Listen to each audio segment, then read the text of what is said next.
नमस्कार साथियों, मैं अजीत स्वागत करता हूं आपके अपने परिवार एग्जामपुर पर। हम हैं एग्जामपुर कलम से क्रांति। कैसे हैं आप सब लोग? उम्मीद करता हूं अच्छे होंगे, स्वस्थ होंगे। तो जल्दी से लाइव आइए, सेशन को शेयर कीजिए, जुड़िए अपने परिवार एग्जामपुर के साथ। मैं आप लोगों के लिए हाजिर मॉक टेस्ट लेकर और पॉलिटी के बहुत ही बेहतरीन प्रीवियस ईयर क्वेश्चंस में आज लेकर आया हूं फायरमैन के, जो आप लोग देखेंगे यहाँ पर करेंगे। तो ज्यादा से ज्यादा आ जाए। गुड आफ्टरनून उमेश शर्मा जी, जितेंद्र मुखिया जी, सभी साथियों को नमस्कार। कुमारी पूजा ज्योति जी, सभी साथियों को मेरा गुड आफ्टरनून, नमस्कार। आज बहुत कम मित्र लाइव हैं। मैं देख रहा हूँ मैथ में भी नहीं थे, हिस्ट्री में भी नहीं है, और पॉलिटी में भी बहुत कम बच्चे अभी लाइव आए हैं। तो सभी लोग कहाँ चले गए हैं, एक बार जल्दी से बताइए। सभी लोग कहाँ चले गए हैं आज जो लाइव नहीं है? कुछ स्पेशल विशेष त्योहार है क्या? चलिए, तो हम लोग बेटा बात करेंगे टाइम के बारे में। आज मैंने कहा था ना कि टाइम चेंज होने वाला है। तो जो टाइम है बेटा, टाइम में क्या चेंजेस हुए हैं? जो टाइम है, मैं आप लोगों को बता रहा हूँ टाइम में क्या चेंज किया गया है। जो मैथ्स थी, मैथ्स का बेटा टाइम कर दिया गया है 1 PM। ठीक है, 1 PM से 2 PM तक आपका मैथ कर दिया गया है। हिस्ट्री आपकी जो है ये 2 PM से 3 PM कर दिया गया है। ठीक है, 2 PM से 3 PM किया गया है। 2 PM से 3 PM आपकी हिस्ट्री हुआ करती थी। हिस्ट्री हिस्ट्री आपकी 1 PM से हो गई है 1:30 PM तक। और बेटा आपकी पॉलिटी, ध्यान देना, जो मेरी क्लास है कल से, जो मेरी क्लास है पॉलिटी की, ये 1:30 PM से चलेगी। कब से? 1:30 PM से चलेगी। तो उम्मीद करता हूं आप लोग प्लीज देखिएगा। कब से? 1:30 PM से। ओके, किसी को कोई समस्या तो नहीं है? जो मेरी क्लास है कल से बेटा, कल से ही ये कंटिन्यू होंगे। ठीक है, ये सारा जो है कल से ही चलेंगे। बाकी तो सारा टाइम टेबल आपका वैसा ही रहेगा, सेम रहेगा। लेकिन कल से पॉलिटी 1:30 बजे हो जाएगी, मैथ 2 बजे हो जाएगी, हिस्ट्री आपकी 1 बजे हो जाएगी। ठीक है, यहाँ पर किसी को कोई समस्या तो नहीं आनी चाहिए। चलिए, उम्मीद करूंगा कि आप लोगों को समस्या नहीं होगी। आप लोगों ने लिख लिया होगा कि कल हम लोग 1 बजे पढ़ना स्टार्ट करेंगे। चलिए बताइए, अच्छे क्वेश्चन हैं, थोड़े से लेवल को अप कर दिया जा रहा है। बताएंगे जल्दी से इसका आंसर क्या है कि यदि भारत का राष्ट्रपति संविधान के अनुच्छेद 356 के अधीन यथा उपबंधित अपनी शक्तियों का किसी विशेष राज्य के संबंध में प्रयोग करता है तो क्या किया जाएगा? जल्दी से बता दीजिए क्या उस समय होगा। चलिए जल्दी जल्दी बता दीजिए इसका आंसर क्या रहेगा।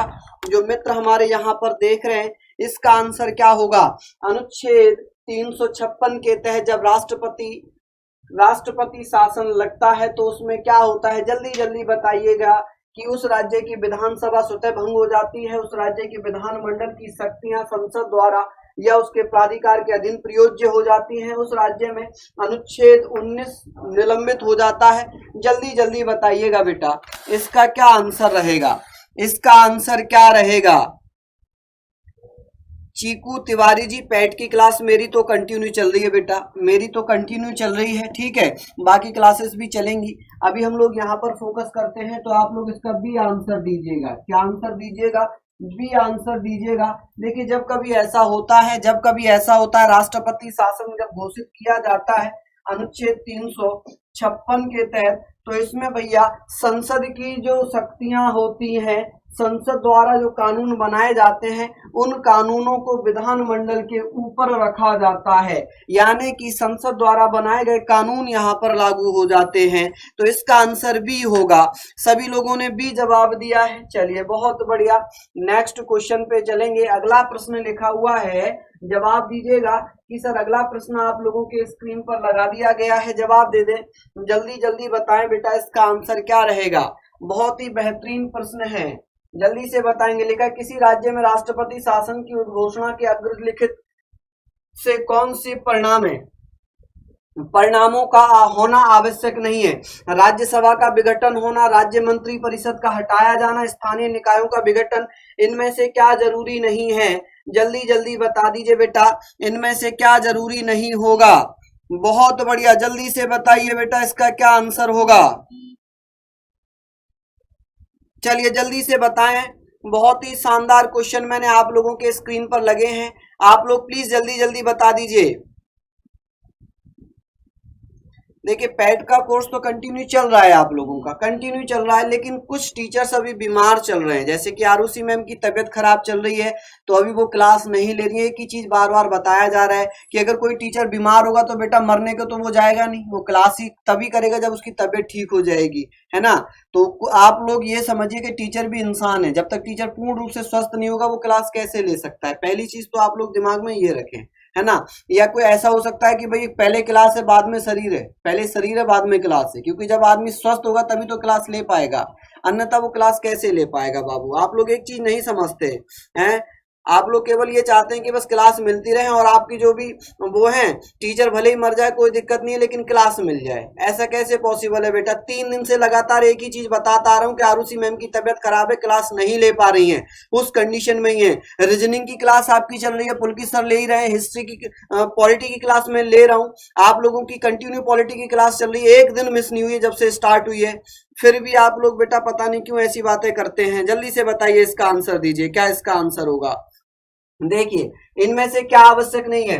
देखिए विधानसभा का विघटन किया जाए ये जरूरी नहीं है, ठीक है। दूसरा है कि स्थानीय निकायों का विघटन किया जाए ये भी जरूरी नहीं है। जरूरी क्या है कि जो मंत्री परिषद है इनको हटाया जाना, जो मंत्री परिषद है इसको हटाया जाना जरूरी होता है राष्ट्रपति शासन में। तो इसका आंसर क्या हो जाएगा, केवल केवल और केवल 1 और 3 इसका सही आंसर होगा। केवल और केवल 1 और 3 सही आंसर होगा। ये जरूरी है, क्या है, ये जरूरी है बेटा, बाकी ये जरूरी नहीं है। तो आप लोग क्या आंसर देंगे, इसका सर बी आंसर हो जाएगा। क्या आंसर हो जाएगा, बी आंसर होगा। चलिए नेक्स्ट क्वेश्चन की बात करेंगे। अगला प्रश्न है बेटा आप लोगों की स्क्रीन पर क्वेश्चन नंबर 3 लिखा है, भारत की संसद किनके द्वारा मंत्री परिषद कृत्यों के ऊपर नियंत्रण रखती है। बेटा मेरी 3 दिन तबियत खराब रही, मैंने कोशिश यही की कि आपकी क्लास मिस ना करूं, लेकिन जब मेरी बीपी बहुत ज्यादा लो हुआ तो फिर मैंने परसों क्लास नहीं ली थी, परसों मैंने क्लास किसी और से करवा दी थी, लेकिन फिर भी मैंने क्लास कराई थी क्योंकि आपकी मिस ना हो जाए क्लास, है ना, छूट ना जाए, रेगुलरिटी आपकी बनी रहे। बेटा बहुत जरूरी होता है ये चीजें, है ना। चलिए बताइए इसका आंसर क्या रहेगा। और आज आप लोग हैं ही नहीं, गायब हैं सब लोग, तो ऐसे पढ़ेंगे क्या हम लोग, बताइए ऐसे पढ़ेंगे क्या, 30-30 5-5 बच्चे पढ़ेंगे। नहीं चीकू तिवारी बेटा मैं बुरा नहीं माना, बेटा मैं बुरा नहीं माना, कैसी बात करते हो आप लोग। बाबू आप लोग मेरे छोटे भाई बहन हो तो मैं आपका बुरा कैसे मानूंगा। मैं एक जर्नल चीज बता रहा था, एक वैसे वास्तविकता बता रहा हूँ, ठीक है। बताइए इसका क्या आंसर होगा। तो आप कहेंगे सर मंत्री परिषद के कृत्यों के ऊपर नियंत्रण होता है, स्थगन प्रस्ताव का, प्रश्न काल का, अनुपूरक काल का। तो आप लोग इसका क्या आंसर देंगे, जल्दी से बता दीजिए, जल्दी जल्दी बता दीजिए बेटा इसका क्या आंसर होगा। आप लोग कहेंगे सर इसका आंसर हो जाएगा, तीनों ही इसका आंसर होगा, 1 2 3 तीनों ही इसका आंसर होगा। आज सब बच्चे कहाँ गायब हैं, आज सब बच्चे कहाँ गायब हैं भैया बताओ जल्दी से। सेशन को शेयर क्यों नहीं कर रहे हैं आप लोग।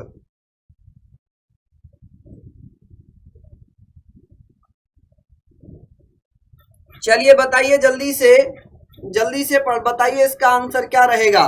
नेक्स्ट क्वेश्चन है आप लोगों के स्क्रीन पर, यदि उपाध्यक्ष लोकसभा की अध्यक्षता कर रहे हो उन्हें एक अधिकार प्राप्त होता है कि वह लोकसभा के विचार विमर्श में भाग ले सकते हैं, सदस्य के रूप में सदन के समक्ष किसी प्रस्ताव पर मतदान कर सकते हैं, बराबरी मत की अवस्था में मतदान कर सकते हैं, अध्यक्ष की अनुपस्थिति में संसद की संयुक्त बैठक की अध्यक्षता करने का अधिकार नहीं रखते हैं। इनमें से कौन सा अधिकार होता है, जल्दी जल्दी बताइए भैया, इनमें से कौन सा अधिकार होगा मित्र, बताएं। बहुत ही बढ़िया शानदार जवाब है बीके, हाँ जी रवीना जी डी बता रही हैं, चीकू तिवारी जी 1 2 3, अच्छा पहले वाले आंसर का बता रहे हैं जी। सत्यम कुमार सी बता रहे, बहुत बढ़िया सत्यम, बहुत ही शानदार सत्यम।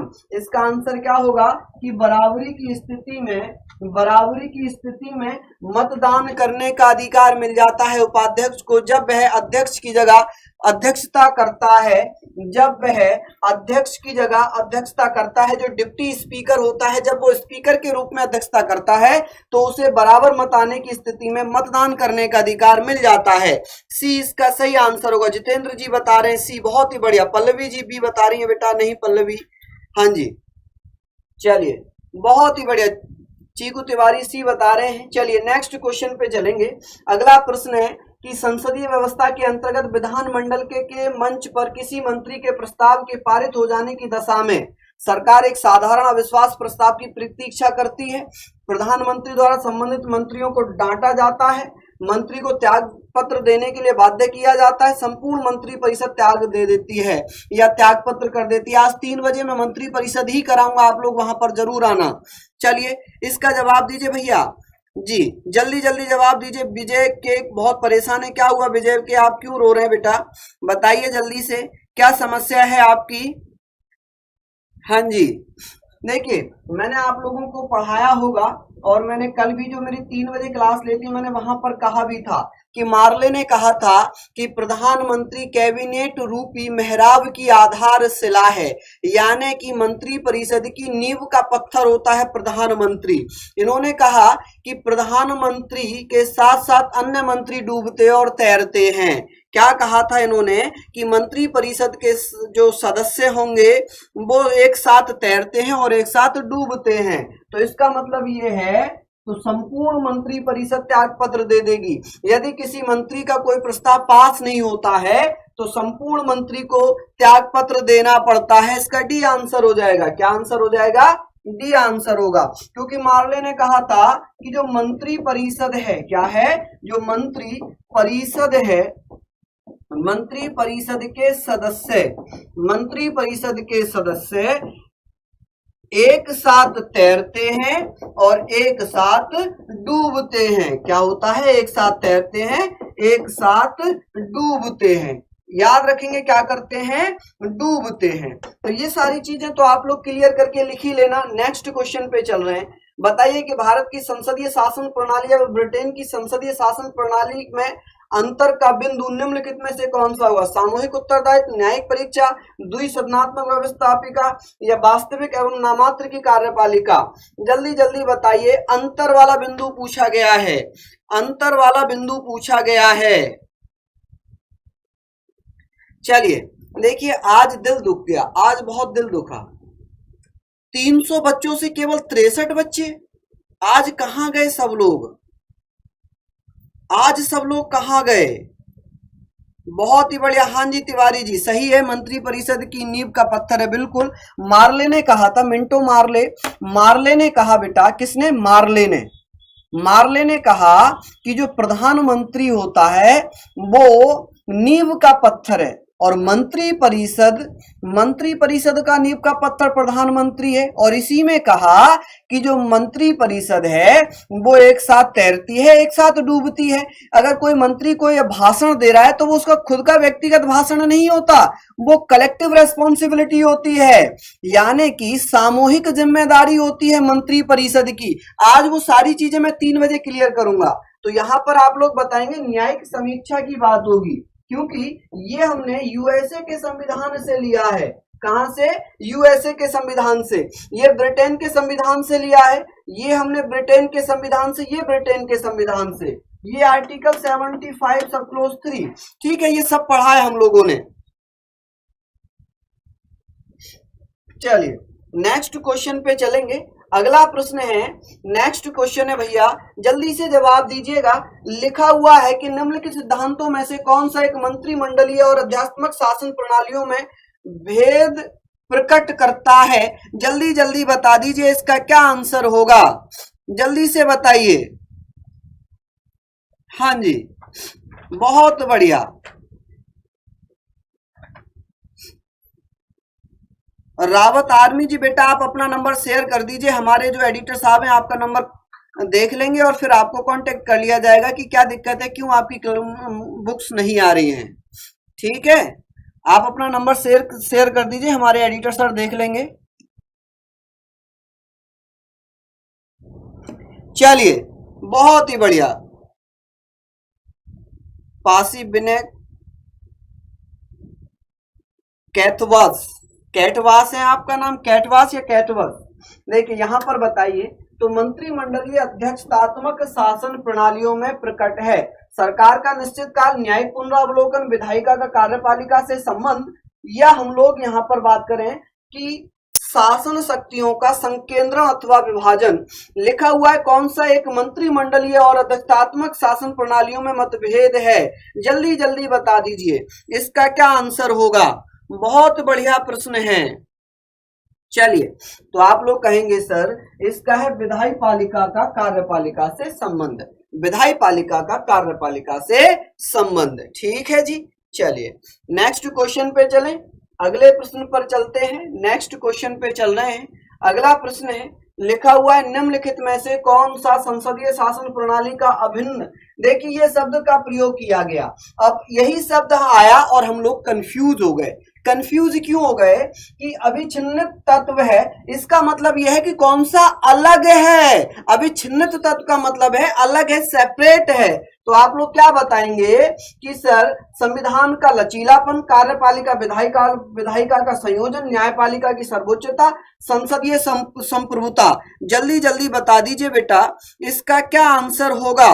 बहुत ही बढ़िया प्रश्न है, जल्दी से बताएंगे। आज सब लोग कहां डूब गए? आज सब लोग कहां डूब गए? कैथवास है ना? हाँ जी, चलिए बढ़िया। हाँ जी बताइए आज सब लोग कहां चले गए बेटा? आज तो मित्र ही नहीं है हमारे, सब गायब हैं, सभी गायब हैं यहां से। बताइए जल्दी से क्या आंसर होगा। हाँ जी बहुत बढ़िया। देखिए तो आप कहेंगे सर इसका हो जाएगा कार्यपालिका और विधायिका का संयोजन। ये एक अभिन्न पार्ट है, एक अभिन्न भाग है, तो इसका क्या आंसर होगा? तो बी इसका सही जवाब हो जाएगा। अब हम बात करेंगे संसदीय शासन प्रणाली में ये ठीक होता है, लेकिन अध्यक्षतात्मक पूछी जाती तो बेटा वहां पर अगर पूछा जाए तो वो अलग अलग होता है, सेपरेट होता है। चलिए नेक्स्ट क्वेश्चन पे चलेंगे। अगला प्रश्न है, लिखा है निम्नलिखित में से कौन सी सरकार सामूहिक उत्तरदायित्व के सिद्धांत पर कार्य करती है? जल्दी जल्दी बताइए। हाँ जी सब नानी के घर गए हुए हैं होली खेलने, सही कह रहे हैं बच्चा आप। चलिए बहुत बढ़िया बेटा। यूपी पुलिस के लिए भी अगर आप चाहें तो मेरी 3 बजे पॉलिटी चलती है, 3 बजे क्लास ले लीजिए, ठीक है। हाँ जी चलिए जवाब दीजिए इसका क्या आंसर होगा। लिखा है निम्न में से कौन सी सरकार सामूहिक उत्तरदायित्व के सिद्धांत पर कार्य करती है? देखिए सामूहिक सिद्धांत अनुच्छेद 75(3) और कौन सी करती है? संसदात्मक सरकार, अध्यक्षात्मक सरकार, एकात्मक सरकार या संघवाद सरकार, कौन सी करेगी? जल्दी जल्दी बता दीजिए बेटा, जल्दी जल्दी से बता दीजिए। बहुत ही बढ़िया प्रश्न, बहुत ही शानदार। तो आप लोग क्या बताएंगे? चलिए तो आप क्या बताएंगे बेटा? संसदात्मक सरकार, पार्लियामेंट्री सिस्टम। यहीं से पढ़ के पता चल जाता होगा भारत में पार्लियामेंट्री सिस्टम है, संसदात्मक सरकार है। अध्यक्षीय सरकार हमारे यहाँ पर नहीं है, अमेरिका में चलती है, हमारे यहाँ पर संसदात्मक सरकार चलती है। चलिए नेक्स्ट क्वेश्चन है, संसदात्मक शासन में वैधानिक संप्रभु कौन होता है? वैधानिक संप्रभु कौन होता है? जल्दी से बताइए कौन होगा। जल्दी जल्दी बता देंगे तो आप लोग यहाँ पर ध्यान रखना, वैधानिक संप्रभु की बात चल रही है तो आप लोग क्या बताएंगे? सर देखिए यहाँ पर व्यवहारिक रूप से यानी कि वैधानिक रूप से संसद होती है। कौन होती है? संसद होती है। लेकिन हम लोग जानते हैं संसदात्मक शासन में नामात्र का जो अधिकारी होता है, सर्वोच्च होता है, वो राष्ट्रपति होता है। क्या होता है? राष्ट्रपति होता है। चलिए बहुत बढ़िया, नेक्स्ट क्वेश्चन पे चलते हैं। अगला प्रश्न आप लोगों के स्क्रीन पर लगाते हैं कि निम्नलिखित में से कौन भूमि रिकॉर्ड का अधिकार है? किसको भूमि से संबंधित रिकॉर्ड रखने का अधिकार है? देखिए यहाँ पर दो प्रकार से पुराने, एक तो पुराने दस्तावेज, एक तो पुराने रिकॉर्ड रखने का अधिकार किसको होता है? तो आप जानते हैं कानून गो को। किसको? कानून गो को होता है, ठीक है, कानून गो। लेकिन यहाँ पर आप लोग कहेंगे पटवारी को होता है, लंबरदार को होता है, जमींदार को होता है या जेलदार को होता है? जल्दी जल्दी इसका जवाब दीजिए। क्या इसका आंसर रहेगा? कौन मित्र बताएगा? तो सभी जानते हैं कि सर जो पुराने रिकॉर्ड है वो तो कानून गो रखता है, लेकिन भूमि के जो रिकॉर्ड होंगे वो पटवारी रखता है। कौन रखता है बेटा? पटवारी रखता है। इतना तो सबने पढ़ ही लिया होगा। चलिए नेक्स्ट क्वेश्चन है, लिखा हुआ है भारतीय संविधान की प्रकृति क्या है। बताइए कि भारतीय संविधान की प्रकृति क्या है, इसका क्या आंसर आएगा, जल्दी जल्दी बता देंगे। भारतीय संविधान की प्रकृति क्या है। देखिए संघीय है, संघीय है, संसदीय है, क्या है बताइए। अच्छा यहाँ पर एकात्मक और होगा, क्या होगा, एकात्मक। बताइए जल्दी जल्दी। तो आप कहेंगे सर भारत में संघीय भी है, एकात्मक भी है, संसदीय भी है, तीनों हैं। तो आप लोग कहेंगे सर एक से अधिक है, इसका आंसर हो जाएगा ई। क्या हो जाएगा, ई हो जाएगा। ठीक है, चलिए नेक्स्ट क्वेश्चन पे चलेंगे।